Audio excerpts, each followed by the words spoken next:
আজকের দিনেও অনেক মানুষ দুনিয়া থেকে বিদায় নিয়ে চলে গেছে।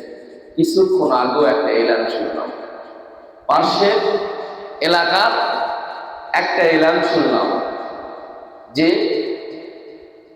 সকালবেলা কি সে দুনিয়া থেকে বিদায় নিয়ে চলে গেছে। সে এটা জানতো না যে আমার আজকে শেষ দিন, সেইটা চিন্তাও করে নেই, ভাবেও নেই যে আমার আজকের দিন শেষ, আমি আর কিছুক্ষণের ভিতরে দুনিয়া আলো বাতাস মায়া মহাব্বত সব কিছু ত্যাগ করিয়া এই দুনিয়ার মায়া ছাড়িয়া চিরদিনের জন্য বিদায় হইয়া এমন ভাবে বিদায় নিয়ে চলে যাব, এমন ভাবে বিদায় হয়ে চলে যাব যে আমার বিদায়টা এমন একটা বিদায় আমি জিন্দিগিতে জীবনও কোনোদিন আর এই দুনিয়াতে ফিরে আসতে পারব। এইরকম জগতে এইরকম জায়গায় আমি বিদায় নিয়েছি।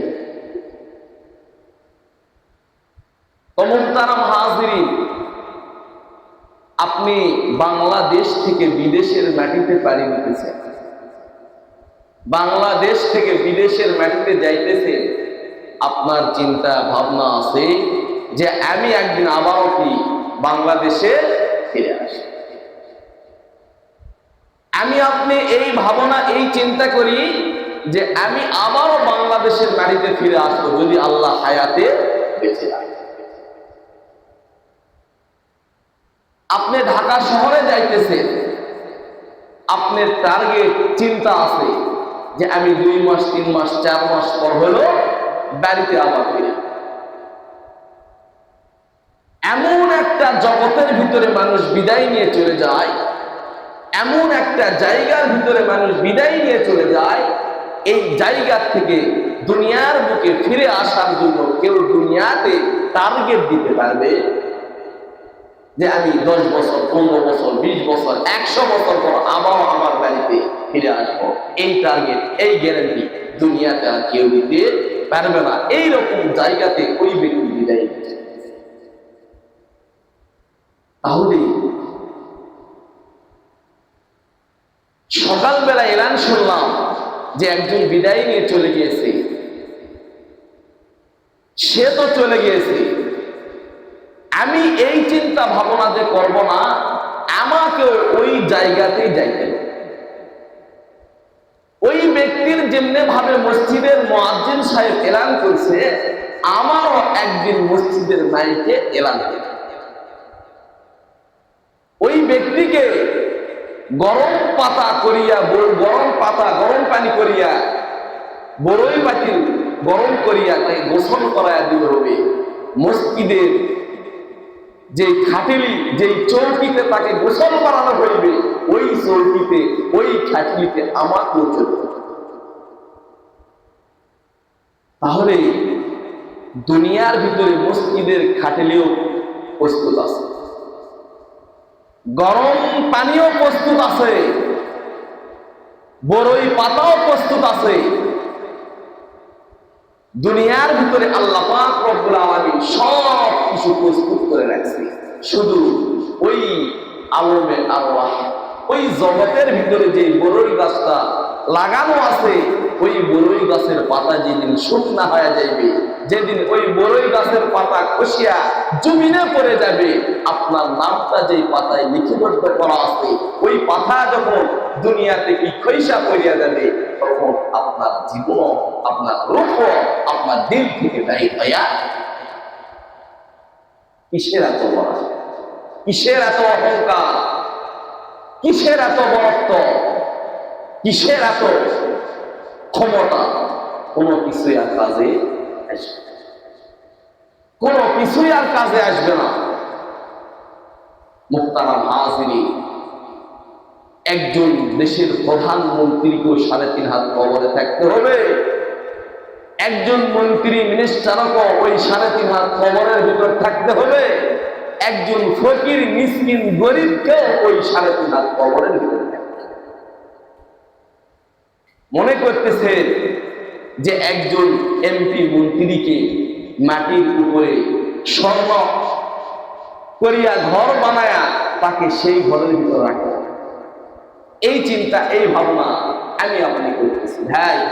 এই চিন্তা, এই ভাবনা সব ভুল। 3.5 হাত কবর সবার জন্য নাকি?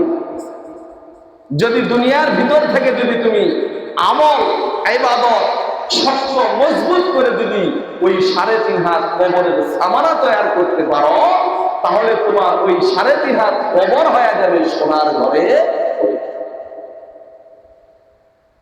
দুনিয়ার ভিতর থেকে যদি ওই 3.5 হাত কবরের সামানা তৈরি করে, ওই সামানা কি টাকা, ওই সামানা কি পয়সা, ওই সামানা কি বাড়ি গাড়ি টাকা পয়সা, এগুলো না মুহতারাম হাজির।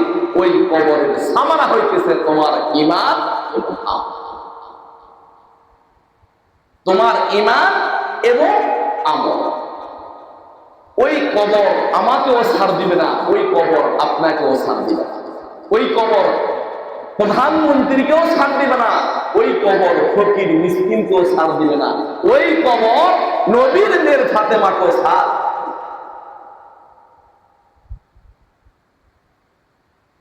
হযরতে ফাতেমা রাদিয়াল্লাহু তাআলা আনহা যখন দুনিয়া থেকে বিদায় নিয়ে চলে গেল,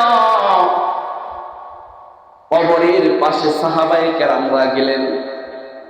কবরের পাশে গিয়ে বললেন, ও কবর, জাননি তোমার ভিতরে কাকে দাফন করা হইবে? সাহাবায়ে কেরামগণ যখন কবরের পাশে গিয়ে কথা বললেন, ও কবর, জানো তুমি তোমার ভিতরে যাকে শোয়ানো হইবে, কিছুক্ষণ পূর্বে তোমার ভিতরে যে আসবে ওই ব্যক্তিকে, ওই ব্যক্তি হইতেছে নবীর মেয়ে ফাতেমা, যে হইবে জান্নাতের সরদারনি। সঙ্গে সঙ্গে কবর জবাব দিয়ে বললেন, কে নবীর মেয়ে ফাতেমা? আমি কবর চিনি না। কে মন্ত্রী, কে এমপি, কে প্রধানমন্ত্রী, আমি কবর চিনি না। কে নবীর মেয়ে ফাতেমা, তাকেও আমি চিনি না। আমি কবর শুধু চিনি যার নেক আমল ঠিক আছে, যার আমল ঠিক আছে, আমি কবর তার সঙ্গে ভালো ব্যবহার করব। আর যদি নবীর মেয়ে ফাতেমারও ইবাদতের ভিতরে ভুল থাকে, নবীর মেয়ে ফাতেমার আমলের ভিতরে যদি গোলমাল থাকে, আমি কবর তার সঙ্গেও খারাপ ব্যবহার করব। নবীর মেয়ে ফাতেমা তার প্রশ্নের জবাবে কবর এইভাবে। তাহলে আমার আপনার ইবাদতের ভিতরে কত গোলমাল, কত ঝামেলা বৃদ্ধি হয়, কি এটা আমিও বলতে পারবো না, আপনিও কি বলতে পারবেন? মুহতারাম হাজিরিন, বলতেছিলাম যে কবর, এই কবর জিন্দেগিটা খুবই ভয়ানক একটা জিন্দেগি।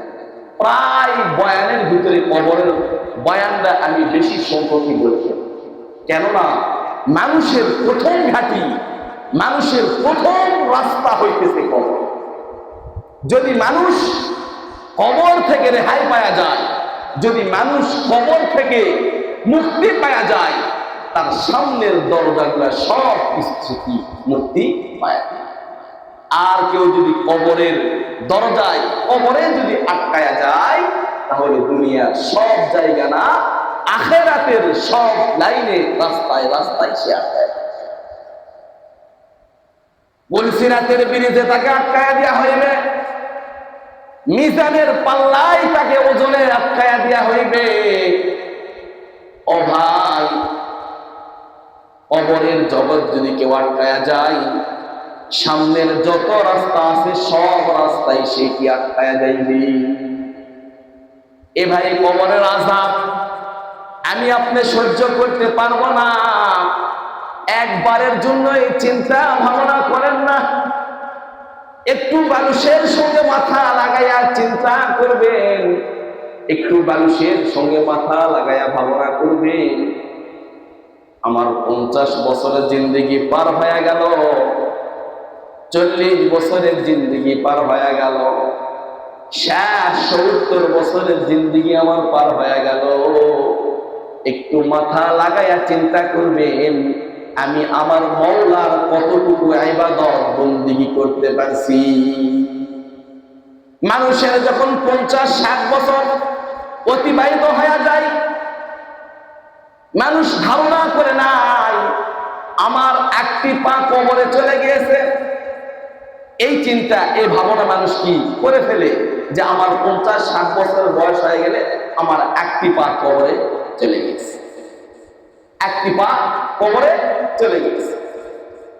তাহলে বন্ধু, একটু চিন্তা করে দেখেন, আমি আমার মাওলার জন্য কতটুকু ইবাদত করতে পারছি, আমি আমার মাওলাকে কতটুকু সন্তুষ্ট অর্জন করতে পারছি। এই রাতের বেলা ঘুমাইছি, যদি ওই ফজরে মুয়াজ্জিন মসজিদের মাইকে আমার নাম এলান করে দেয়, অমুক ব্যক্তি আর দুনিয়ায় না, এলান করে দিতে পারে